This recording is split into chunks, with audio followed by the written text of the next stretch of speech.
بسم اللہ الرحمن الرحیم۔ السلام علیکم معزز طلباء کرام، آپ سب کیسے ہیں؟ آج ہم موطا امام محمد کے سبق نمبر 282 کو پڑھیں گے۔ آج کے ہمارے سبق کا عنوان ہے رجم کا بیان۔ اصل میں پہلے جیسے چوری کرنے کے اندر حدود کا ذکر چل رہا تھا، تو اب ابواب الحدود فی الزنا سے ہمارا یہ سبق شروع ہوتا ہے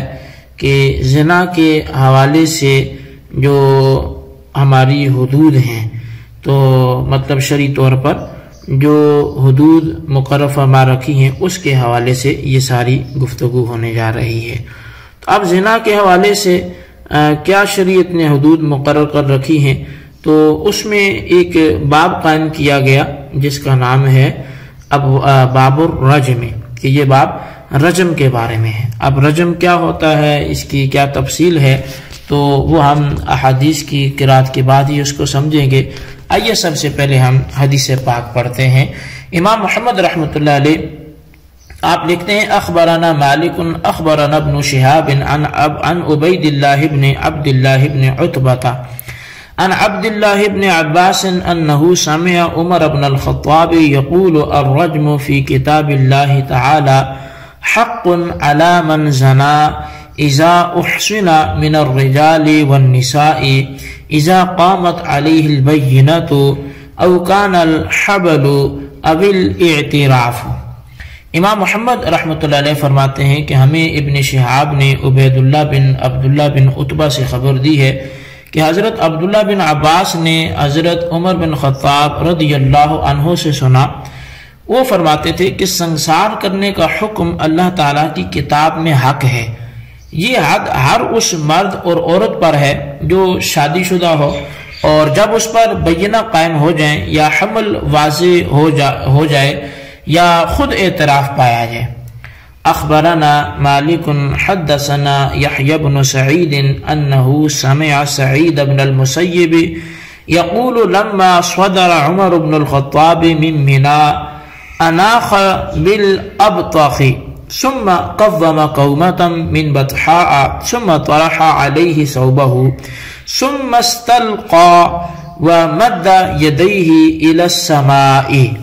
فقال اللهم كبرت سني وضعفت قوتي وانتشرت رعيتي فأقبضني إليك غير مضيع ولا مفرط۔ ثم قدم المدينة فخطب الناس فقال أيها الناس قد سنت لكم السنن وفرضت لكم الفرائض وتركتم على الواضحة وصفق بإحدى يديه على الأخرى ألا ألا تضلوا بالناس يمينا وشمالا ثم إياكم أن تهلكوا عن آية الرجم أن يقول قائل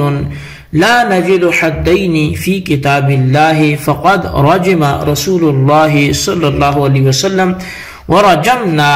وأني والذي نفسي بيده لولا أن يقول الناس زاد عمر بن الخطاب في كتاب الله لكتبتها الشيخ والشيخة إذا زنيا فارجموهما البتة فإنا قد قرأناها۔ قال سعيد بن المسيب فمن سلخ ذو الحجة حتى قتل عمر۔ امام محمد رحمۃ اللہ علیہ طویل حدیث پاک امام مالک سے روایت کرتے ہوئے لکھتے ہیں کہ ہمیں امام مالک نے یحییٰ بن سعید سے خبر دی کہ انہوں نے سعید بن مسیب کو کہتے سنا جب حضرت عمر بن خطاب رضی اللہ تعالی عنہ آپ منی سے آخری حج کے وقت مقام ابطح میں آئے اور یہاں اونٹ بٹھایا، پھر انہوں نے بطحا سے کنکریاں جمع کر کے ان پر اپنی چادر ڈال دی،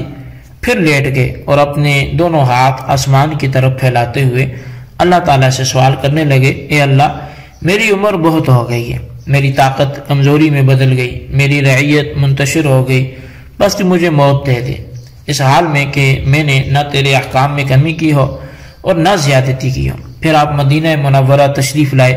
لوگوں سے خطاب کرتے ہوئے فرمائے، اے لوگوں تم پر سنتیں مسنون ہو چکی اور فرض تم پر لازم ہو چکے، میں نے تمہیں ایک صاف تر اور واضح رستے پر چھوڑا ہے۔ آپ نے اپنا ایک ہاتھ دوسرے ہاتھ پر مارتے ہوئے فرمایا خبردار ادھر ادھر گمراہ نہ ہونا۔ پھر فرمایا رجم کی آیت کی خوب نگاہ بانی کرنا اور اسے ضائع ہونے سے بچانا۔ کوئی کہنے والا کہے گا کہ اللہ تعالیٰ کی کتاب میں ہمیں رجم کی آیت نہیں ملتی، یقین جانو خود رسول اللہ صلی اللہ علیہ وسلم نے رجم کا حکم دیا ہے اور ہم نے بھی رجم کیا ہے، اور میں اس ذات کی قسم کہ جس کے قبضہ و قدرت میں میری جان ہے، اگر لوگ یہ نہ کہتے کہ عمر بن خطاب نے قرآن کریم میں زیادتی کر دی ہے تو میں یہ آیت بھی قرآن کریم میں لکھ دیتا کہ شیخ و شیخہ، یعنی کہ وہی کہ جب شادی شدہ مرد اور شادی شدہ عورت جب زنا کریں تو ان دونوں کو رجم کر دو۔ تو میں نے اس آیت کو یقیناً پڑھا ہے۔ تو حضرت سعید بن مسیب رضی اللہ تعالیٰ عنہ بیان کرتے ہیں کہ ابھی ذی الحجہ باقی تھا کہ حضرت عمر بن خطاب رضی اللہ تعالیٰ عنہ کو شہید کر دیا گیا۔ اخبرنا مالک اخبرنا نافع عن عبد الله بن عمر ان اليهود جاءوا الى النبي صلى الله عليه وسلم واخبروه ان رجلا منهم وامرأة زنيا فقال لهم رسول الله صلى الله عليه وسلم ما تجدون في التوراة في شان الرجم فقالوا نفضحهما ويجلدان فقال لهم عبد الله بن سلام كذبتم إن فيها الرجم فأتوا بالتوراة فنشروها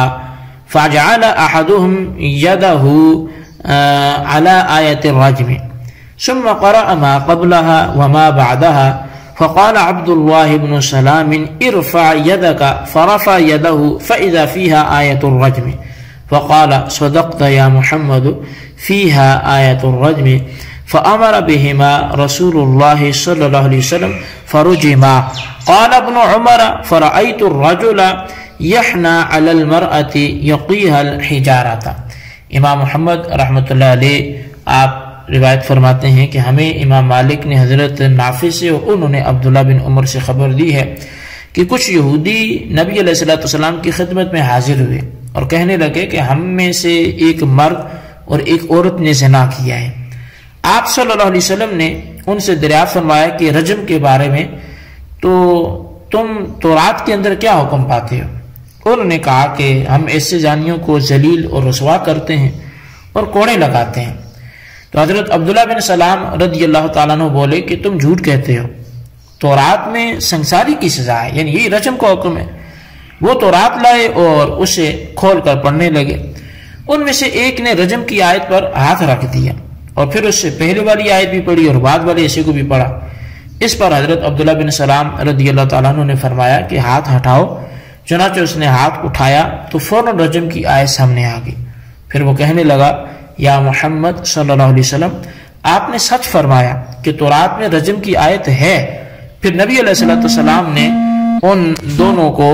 جو ہے وہ آپ نے ان دونوں کے بارے میں رجم کا حکم دیا، چنانچہ وہ سنسار کر دیے گئے، یعنی انہیں رجم کر دیا گیا، اور رجم کا معنی ہی سنسار بھی ہے۔ تو بہرحال وہ دونوں رجم کر دیے گئے۔ حضرت عبداللہ بن عمر رضی اللہ تعالیٰ عنہما بیان کرتے ہیں کہ میں نے اس زانی یہودی مرد کو دیکھا کہ وہ اس زانیہ پر جھک کر اسے پتھر لگنے سے بچاتا تھا۔ قال محمد وبهذا كله نأخذ أيما رجل حر مسلم زنا بامرأة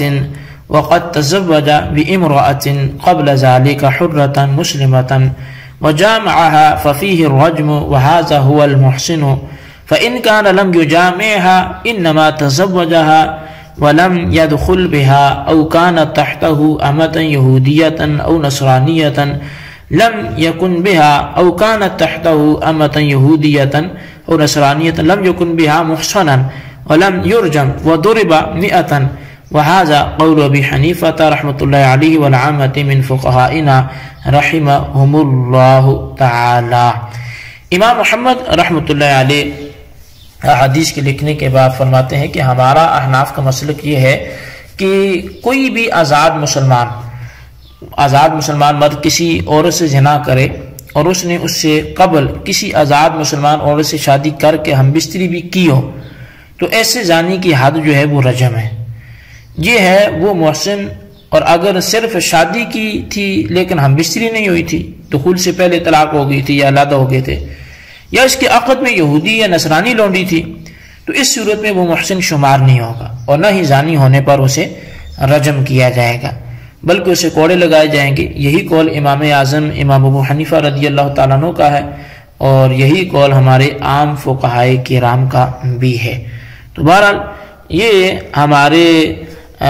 جو فقہاء تھے ان کا نظریہ آپ نے سماعت کیا، احادیث بیان کی گئی، اور اس کے بعد اس نظریے کو بیان کیا گیا۔ اب ان احادیث کی روشنی میں ہمیں کیا فرمودات ملتے ہیں اور کیا کچھ ہمیں اس میں طریقے ملتے ہیں، تو اس باب کے آثار میں سے اول الذکر میں ہمیں ثبوت زنا کے 3 طریقے اصل میں بتائے گئے ہیں۔ اب وہ 3 طریقے کیا ہیں، اس پر جو تفسیری کلام ہے وہ کیا ہے ان احادیث پر، تو وہ ہم آئندہ سبق میں اس کو پڑھیں گے۔ آج کے لیے ہم اسی تک اپنے سبق کو موقوف رکھتے ہیں، آئندہ انشاءاللہ اس کی 3 طریقوں کی وضاحت کریں گے۔ اللہ تبارک و تعالیٰ سے دعا کرتے ہیں جو ہم نے پڑھا سنا سے یاد رکھنے کی توفیق نصیب فرمائے، آمین بجاہ نبی الامین صلی اللہ علیہ وسلم۔